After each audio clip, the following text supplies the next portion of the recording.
what's going on, guys? Bflattened here with a brand new build for you today. This is Terror Pain Zane. So let's get right into the skills of Terror Pain Zane, and then we'll go right into our equipment. In our red tree, we're rocking out Synchronicity. The more action skills that we have active, the more gun damage that we're doing for each active action skill. Borrowed Time is giving us action skill duration so that it can last longer.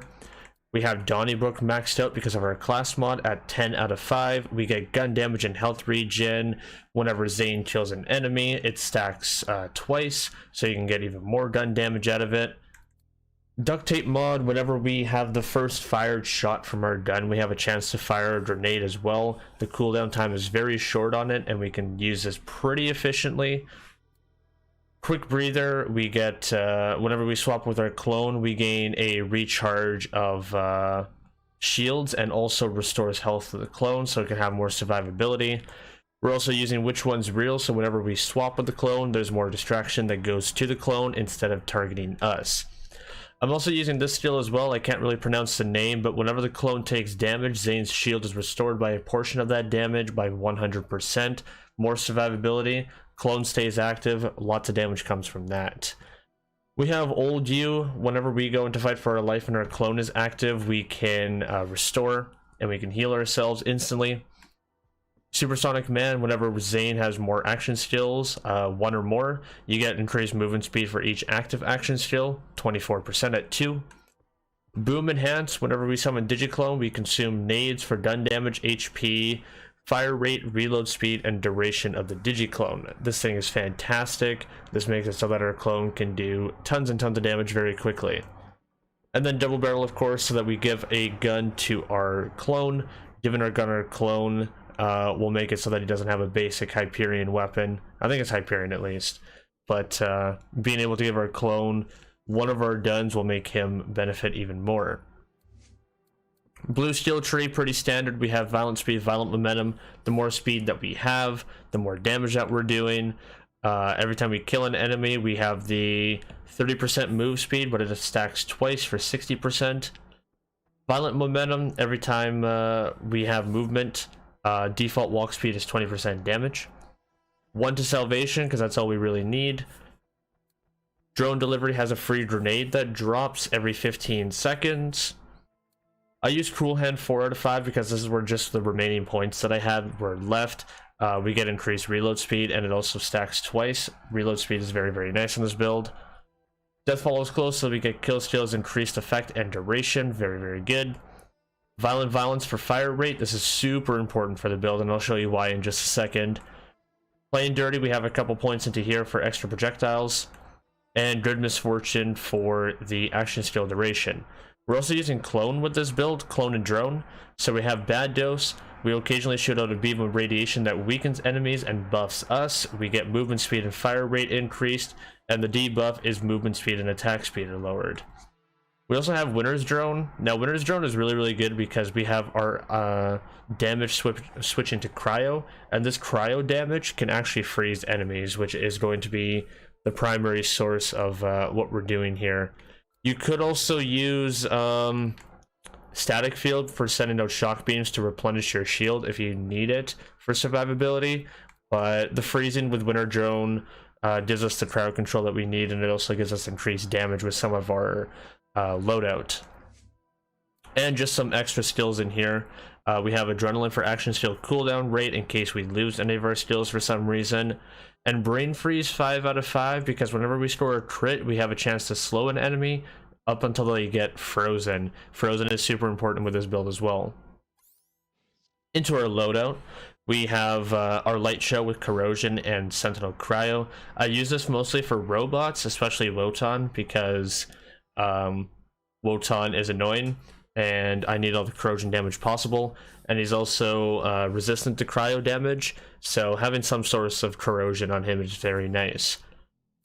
The Backburner with splash damage. Now the splash damage annoyance is one of those annoyances that can actually work on Zane's clone, so if you want to increase your damage with your clone and want to kill bosses very quickly, just give your clone a Backburner and you can benefit from the splash damage. Now the Face Puncher, I'm using it 14 times with melee attack for applying terror. This is where the terror portion of the build comes in. this thing has some multiple interactions with clone, and one of them is that if you give your clone the face puncher while you're holding the face puncher, if your clone shoots an enemy with the face puncher while you hold the face puncher, the clone can give you terror. So yeah, say I summon clone with the face puncher and I'm holding the face puncher. If the clone shoots an enemy, he can give me terror. So this is it's an annoyance that your clone can benefit from, but in very specific scenarios. Super cool interaction that not a lot of people know about, and it's very, very good if you need quick terror, or if you just want to give your clone the support gun and you want to do all the damage. Works totally fine. And we have a Blood-Starved Beast, which is going to be one of our main weapons. It has very fast fire rate. It has Sentinel Cryo. It's Radiation. Radiation and Cryo have really good neutral elements in this game. Not a lot are resistant or are immune to it.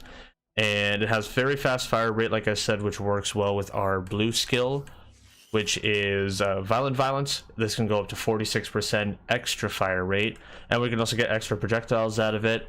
It also has increased splash, which is going to be the rest of our loadout that we have here. I'm also using an old god with cryo damage. Now the cryo damage is going to be all of our Sentinel Cryo stuff, and also whenever we're freezing enemies, it's also going to have benefit from there. While terrified, we gain ammo regen, which is nice for all of our weapons. A lot of our weapons are fast fire rate, so it's not going to be like infinite ammo, but it's going to make it so that the magazine size appears larger than it actually is, which is very good for the build. So we have an It's Piss Grenade. While terrified, we gain increased damage and fire rate, and our drone's going to be throwing this around, and we have Duct Tape mod throwing this around, so we're going to be constantly debuffing enemies that are around us that are a little tankier, and are going to be a little more annoying for us. Using a Seeing Dead, just like we have on our clone build, this one has weapon crit, splash damage, and action steal damage. Now with Brain Freeze, we are going for crits so that we can slow and freeze enemies. So that's going to be increased critical damage just on this mod. It also has splash damage, which is the Blood-Starved Beast and the Backburner. It's super good. Also, it should work with clone having this pass over, because the action steal damage is also going to pass over. It has +5 in Donnybrook, which is one of our main skills that we're going to be using for our gun damage. Super, super nice. And finally, we top it off with an Icebreaker Victory Rush. So whenever we kill a badass, we get a Victory Rush to proc with movement speed and damage. So our damage is going to be increased just passively, and our movement speed is going to be increased, which is going to be violent momentum and violent speed together. More movement equals more damage. We also have this with SMG damage, which is going to be our Blood-Starved Beast. Magazine size, which is going to be nice with our Terror ammo regen. And it also has area of effect damage, which is going to be all of our splash damage from the Blood-Starved Beast and the Backburner. If we freeze an enemy, we also do increase damage against the frozen target by an extra 42%. So we have cryo damage coming from our Sentinel Cryo stuff, we have cryo damage coming from our old god, and we have our Winter's Drone with the potential to freeze enemies as well. It's very, very nice. So I think what we're going to do is we're going to lead off with our Backburner, and we're just going to head nose first into the fray here, into the field. And we're going to place our clone right here and swap. So then we switch out to our face puncher, because everyone's distracted by the clone at the moment. And then we can just go to town with all of our increased damage, our increased fire rate, our ammo regen. We don't even have Sentinel Cryo active right now. Every time that splash damage comes through, major damage is coming through. Now as we can see, the clone has died. Now that's the one risky thing about having clone holding the Backburner, is he's going to have a really high opportunity and high chance of blowing himself up. So there is one piece of gear in here that you can use to prevent that. It is the transformer with sentinel movement. If you have your clone and if you're wearing this, your clone is actually going to heal itself, while also if he shoots you, instead of downing you with the Backburner, he's going to heal you instead. So it's also a really good alternative to have to give to your clone. I really just use it during the Guardian takedown during the crystal phase, because the crystal phase is super annoying. But if you need it in any scenario, you can have that instant healing coming to you, and you can also give it to your clone. This is just all that supersonic man and violent speed, violent momentum coming right here.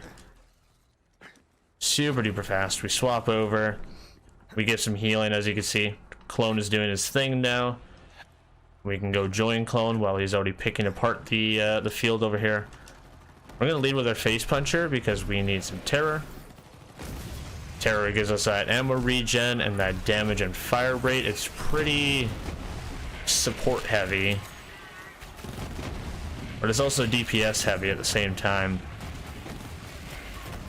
Even if there's a couple enemies in here that you just want to like wait it out and not kill them, you can actually have that terror ammo regen do a ton of ammo regen for you if you don't want to.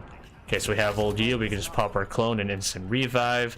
That's the benefit with having death on the field. Doesn't matter, you can just blow up your clone and come right back into the field. Now this is my one terror build that doesn't actually rely and use the it doesn't actually rely on or use any ghast call or vindicator ghast call. This is just a generic using your terror annoyance to your advantage kind of build. I tried to use the vindicator ghast call with this build to try to use it with duct tape mod and also fractal frags and drone delivery so that I can get extra grenades and extra vindicator ghast calls swarm in the field. It just wasn't really the same as Flak Stellington. It didn't really come close. I would maybe see 1 or 2 grenades every, I don't know, couple minutes maybe.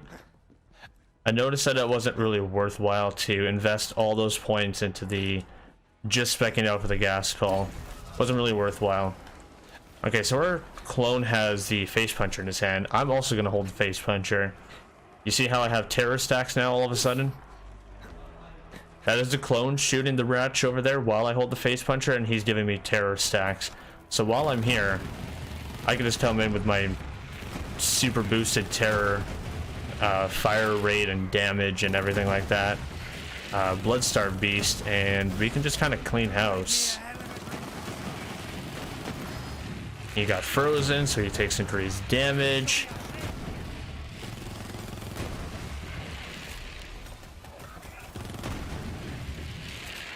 We're still terrified, actually. These terror stacks have been stacking and persisting pretty long, actually. To my knowledge, I don't think that clone can give you stacks unless you're holding the face puncher, or I guess something with that annoyance. Something that I'm curious about now that I haven't tested, but I'm wondering if you have the melee chance to gain terror as a non-weapon and you gave your clone the face puncher, I wonder if that would just constantly have an opportunity to stack. That I haven't tested yet, and now I'm super curious about it. So if someone has tested this already and or is going to test it after watching this and me giving this suggestion, please let me know, because I'm actually really curious about it. I'll probably end up testing it anyways just to see, but if you beat me to it, I'm actually super curious about that now. How dare you. Even the face puncher by itself against these enemies is actually fairly decent. Groundbreaker is just that OP of a skill. Frozen, he takes increased damage, goodbye. He probably dropped the Chuba's organ there, but let's be honest, it's the Chuba's organ. So I'm gonna go ahead and meet you guys at Tront just like I normally do, and we're gonna go play around with Tront for a few kills, so I'll meet you guys there right away. Alrighty, and we are at Tront here. Let's go ahead and play around with Tront a little bit. Keep some terror stacks on you. We'll let clone do the first kill, just to show off the splash damage here. He gives him a couple shots and Tront's dead in probably less than 10 seconds. I wasn't really recording that, but less than 10 seconds. Hellwalker with bonus radiation damage. I guess that's going on the build for you guys to take home with you. And now, because Clone has always been seen as the one who does everything and all the damage and stuff like that, I'm going to do one that is not Clone oriented. I'm just going to do one that's just us, rather than using Clone. So let's go ahead and stack our Terror. Let's get our Terror rolling. I'm just going to have Clone hold on to the Face Puncher, because he's not really going to do any damage. Especially if he's standing over there. Seems as if just using the Blood-Starved Beast does not really compare at all.